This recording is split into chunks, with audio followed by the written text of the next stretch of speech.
Is the light okay in here? I just read my email. We have our first win. The dog park paper has been accepted. They don't know. We're about to tell them. Gotta read you something. Dear Dr. Helen Wilson, I have now closely considered the revisions of your manuscript, Dog Park, and will recommend its publication in Gender, Place, and Culture. You have done very good work to address the issues reviewers raised and have clarified your arguments. Thank you for your contribution to Gender, Place, and Culture, and I hope to be seeing your manuscript in print. Yours truly, PhD, Managing Editor, Gender, Place, and Culture.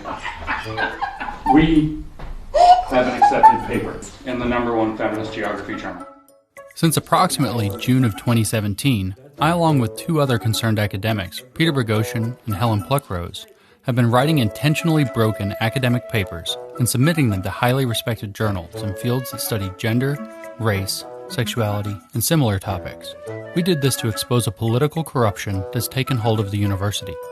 By this point, several of these papers have been accepted in highly respected journals, and one that claims that dog humping incidents can be taken as evidence of rape culture has been officially honored as excellent scholarship. I'm not going to lie to you. We had a lot of fun with this project. The reviewers are worried that we didn't respect the dog's privacy. That's the concern. We respected the channel. But don't let that lead you to believe that we're not addressing a serious problem. If you have a few minutes, I'll try to explain. To be clear up front, we think studying topics like gender, race, and sexuality is worthwhile, and getting it right is extremely important. The problem is how these topics are being studied right now. A culture has developed in which only certain conclusions are allowed, like those that make whiteness and masculinity problematic. The fields we're concerned about put social grievances ahead of objective truth. So as a simple summary, we call the problem grievance studies.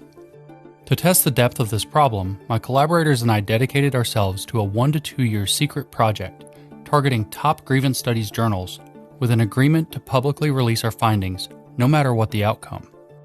We started officially on August 16, 2017, and by Thanksgiving we were in trouble. We had begun ambitiously and mostly stupidly. Our first papers were really only suited to test the hypothesis that we could penetrate their leading journals with poorly researched hoax papers. That wasn't the case, and we were wrong for thinking we might be able to. So by late November, it looked like all we'd accomplish is ruining our reputations. If this doesn't achieve anything, it would actually frighten me. We needed to change our approach, so we walked back from the hoaxing and began to engage with the existing scholarship in these fields more deeply. This led us to learn a lot more about the inner workings of grievance studies. The best I can tap into is that there's this kind of like religious architecture in their mind where privilege is sin, privilege is evil, and then they've identified education as the place where it has to be fixed. So you can come up with these really nasty arguments like, well, let's put white kids in chains in the floor at school as an educational opportunity. And if you frame it in terms of overcoming privilege, and then you frame their resistance, that they won't want this to happen to them, that they would complain about this. If you frame that in terms of, oh, they only complain about that because they're privileged and they can't handle it because their privilege made them weak, then it's right in. Papers started getting in. You've got to be me that this happened! By March, with 2 papers accepted and 1 published, it would be fair to say that we had become accepted grievance scholars. By June, it was 3, with 1 having been officially honored by the journal as excellent scholarship. By July, it was 5. By August, 7. This shouldn't have been possible. So far, what we're learning is rather astonishing, but the data we've gathered require more analysis to fully comprehend.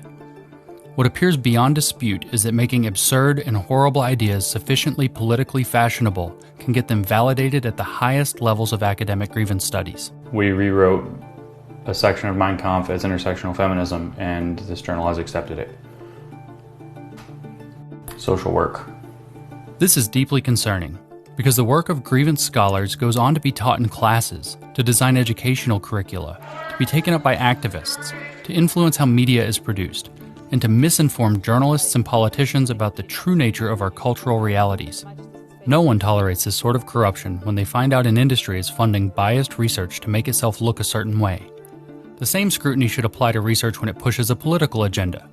and we have uncovered enough evidence to suggest that this corruption is pervasive among many disciplines, including women's and gender studies, feminist studies, race studies, sexuality studies, fat studies, queer studies, cultural studies, and sociology.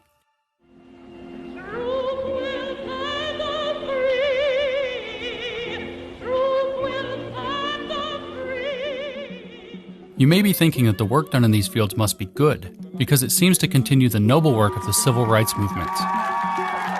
Well, after having spent a year immersed in it and becoming recognized as experts in it, we have to disagree. Grievance studies does not continue the work of the civil rights movements. It corrupts it, and it trades upon their good names to keep pushing a kind of social snake oil onto a public that keeps getting sicker. Progress is easier without grievance studies. My collaborators and I are left-wing academics who can now say with confidence, these people don't speak for us. This is now a plea to all the progressives and minority groups these people claim to speak for. We suggest you spend some time critically engaging with the ideas coming out of these fields and decide for yourself whether they speak for you.